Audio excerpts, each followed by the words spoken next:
Drone Delivery Canada is a drone technology company focused on the design, development, and implementation of a drone delivery system. The company's platform will be used by government and corporations.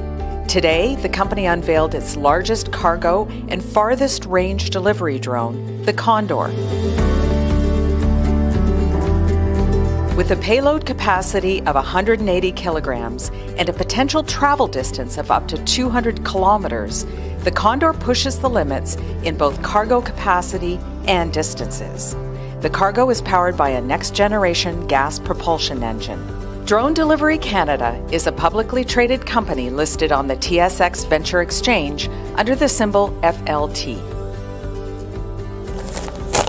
And joining me now is Tony Di Benedetto. Blah, blah, blah. Why am I having trouble with that? He's the CEO and founder of Drone Delivery Canada. Tony, welcome back. This is not our first rodeo, is it? No, it's not. Thanks for having me, James. Of course, it's my pleasure. Now, big news today, or currently for Drone Delivery Canada, Tony, is the fact that you guys have launched this Condor cargo capacity drone now. Correct. What is that going to do? It's a game changer for us. You know, for us, the success we've had is this crawl, walk, run approach, working with the federal regulator. We started with 10 pounds, went to 25-pound cargo capacities, 50 pounds, and now we're at 400 pounds. So this is a game changer. It moves us away from little small parcels to more of a cargo operations capability, which is groundbreaking for us. Interesting. So now, what kind of clients are going to use this service? So we're starting commercially this year with remote communities. In Canada, we have about 1,000 remote communities. Our goal is to penetrate 20%. 200 communities, 20% in the next 5 years. We have an agreement today with the Moose Cree First Nation. It's about $2.5 million a year. And we're going to be starting commercially with our Sparrow drone, which is our 10-pound cargo capacity unit. And then eventually, once we get through the testing and the regulatory requirements, is to bring in the larger capacity drones to these areas. And sorry, what was the capacity of it? Payload? 400 pounds. 400 pounds, so you could basically deliver a small tractor with that. Yeah, absolutely. I mean, a really small one. Yeah, so it's 400 pounds and can travel 200 kilometers, and it's gas powered. Wow. So interestingly, the reason that remote communities want to use this is because it's more expensive for them to import goods and services from population centers using traditional aircraft.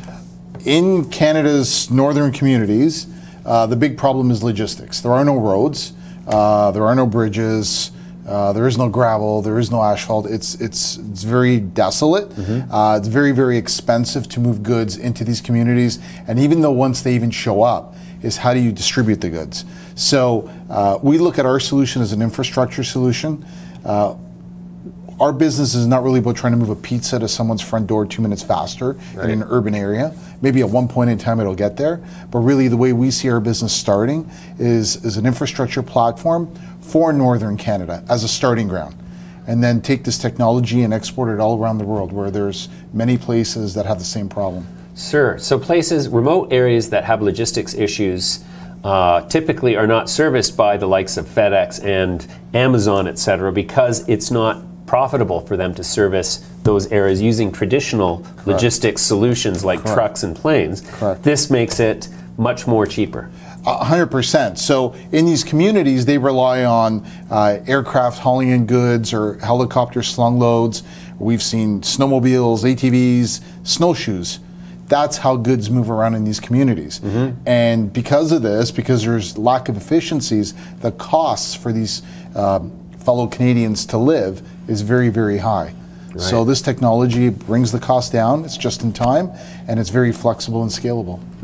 And so in some cases, I imagine that in the case of, let's say, for example, medicines, critical medicines for people who are ill, this can actually be a life-saving differentiator for remote communities where getting a certain drug within a certain time frame means the difference between life and death. 100%. So last summer we did a variety of beyond visual line of sight flight tests with Transport Canada in this community, and along with it came Health Canada, and we moved, I believe, about 400 dry blood spot samples within the community. So that's a game changer even for the health agency, trying to move that much blood in such a short amount of time for literally pennies on the dollar.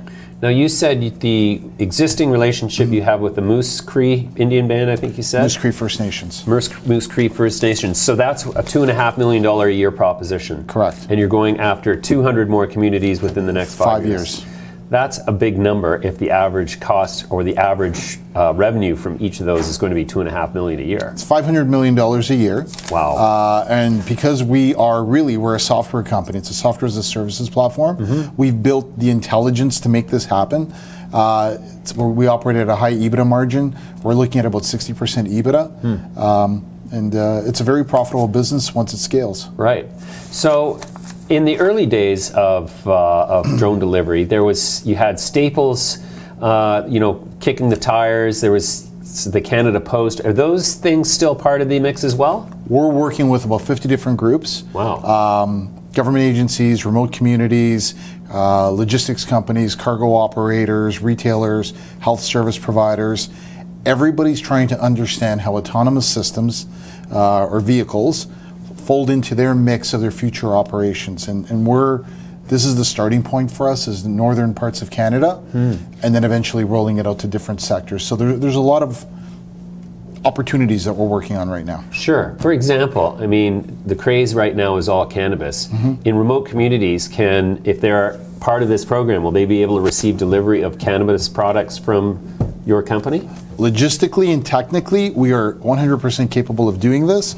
A couple of cannabis companies have reached out to us, and there are certain requirements under the Health Canada Act for security, so that's what we're investigating right now. But capability-wise, we could do it today. So the company's grown in market cap from startup to what's it at today?